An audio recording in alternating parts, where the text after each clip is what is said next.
Coco Gauff beats Iga Swiatek but Poland best US to reach United Cup final. Gauff wins 6-4, 6-2 but loses in doubles. Sabalenka into Brisbane final, Alcaraz beats Sinner in exhibition.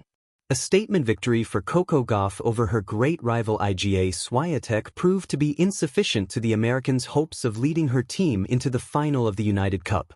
Poland showed their depth in an excellent team performance to close out a 2-1 win over the United States at the Ken Rosewall Arena in Sydney. Poland, who finished runners-up to the US last year, exacted their revenge courtesy of the doubles specialists Jan Zielinski and Katarzyna Kawa, who maintained their unbeaten run in the competition by defeating Christian Harrison and Gauff 7-6, 5, 7-6, 3, in the decisive third rubber. Poland faced Switzerland in the final on Sunday after the Swiss defeated Belgium 2-1. The tie opened with another victory for Hubert Hurkacz, who continued his impressive comeback from injury by defeating the world number 9, Taylor Fritz, 7-6, 1, 7-6, 2.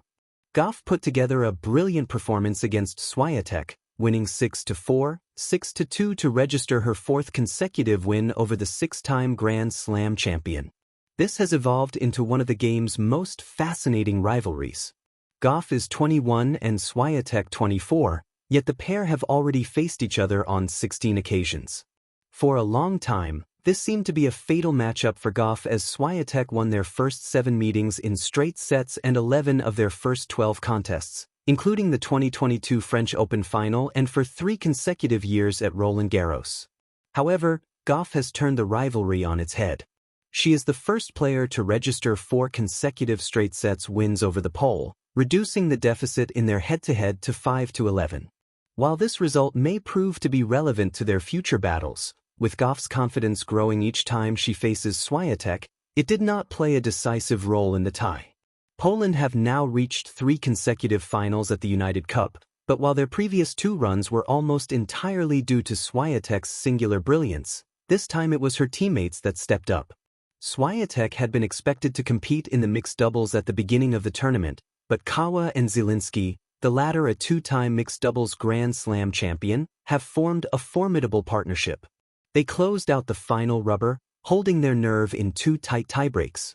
Hurkacz is a former world number 8, but he has been off the tour for 7 months after undergoing surgery on a chronic knee injury. He has returned with 2 top 10 wins in his first week back, beating the world number 3, Alexander Zverev, in his opening match.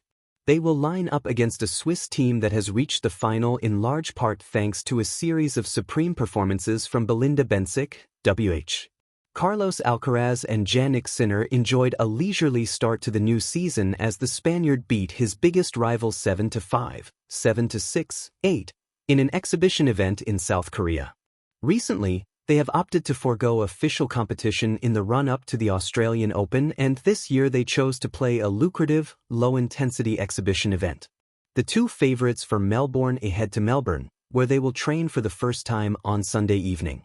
In Brisbane, Aryna Sabalenka continued her imperious start to the season as she calmly navigated her way past Karolina Muchova 6-3, 6-4 to reach the final. The world number 1 will face Marta Kostyuk after the Ukrainian dismantled Jessica Pegula, the 4th seed, 6-0, 6-3. This was Kostyuk's 3rd top 10 win of the week after victories over Amanda Anisimova and Mira Andreeva. In 1936, John Scott, son of the late Guardian owner and legendary editor C.P. Scott, did something unheard of for a media heir. He gave up his stake for the greater good. After inheriting the newspaper, Scott renounced all financial benefit, bar his salary, in The Guardian, worth £1 million at the time and around £62 million today, and passed ownership over to the newly formed Scott Trust. The trust would evolve to have one key mission: to secure the financial and editorial independence of The Guardian in perpetuity. That means The Guardian can't be bought. Not by private equity, not by a conglomerate, and definitely not by a billionaire looking for a political mouthpiece. Our independence means we can say what we want, report on who we want, challenge who we want, and stand up at a time when others are sitting down. But this unique model also means we depend on readers like you from Bangladesh to help fund our work.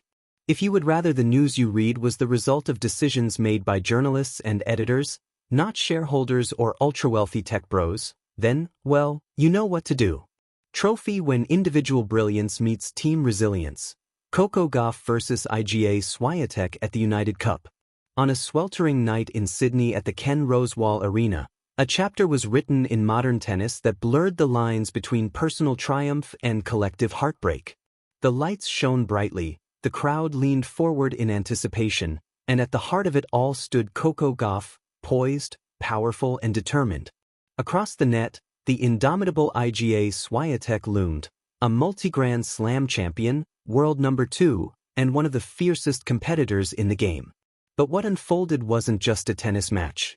It was a story of rising confidence, strategic brilliance, national pride, and the raw emotion that defines sport at its best. Tennis the battle, Gauff breaks through. In her singles rubber of the United Cup semifinal between the United States and Poland, Coco Gauff delivered a statement performance against Iga Swiatek, one that echoed far beyond the baseline. From the opening serve, she attacked with intent, deep forehands, heavy returns, and smart angles that kept her Polish rival scrambling. The scoreboard told the tale succinctly, 6-4, 6-2, but the way Gauff achieved it was bigger than the numbers. This was her 4th consecutive straight sets win over Swiatek, an unprecedented streak that few expected in this rivalry. Once dominated by Swiatek, the head-to-head narrative shifted dramatically, from 11-1 in Swiatek's favor to a sequence of Gauff triumphs that now stand at 4-all in straight sets, a testament to Coco's maturation, tactical evolution, and mental fortitude on the big stage. Fire why it mattered. Tactical discipline. Gauff neutralized Swiatek's typical topspin dominance with a mix of heavy depth and controlled aggression. Momentum swing. By winning the first set and striking early breaks, she forced Swiatek into uncomfortable territory, flipping the psychological pressure in her own favor. Confidence statement. This wasn't just a win, it was a declaration that Gauff belongs among the very elite, capable of executing on the game's biggest stages. As the final point sealed the match, fans erupted, some cheering for the prodigious American, others acknowledging the gritty resilience of Swiatek. But at that moment, Gauff had not just beaten her opponent, she had claimed authority in their rivalry.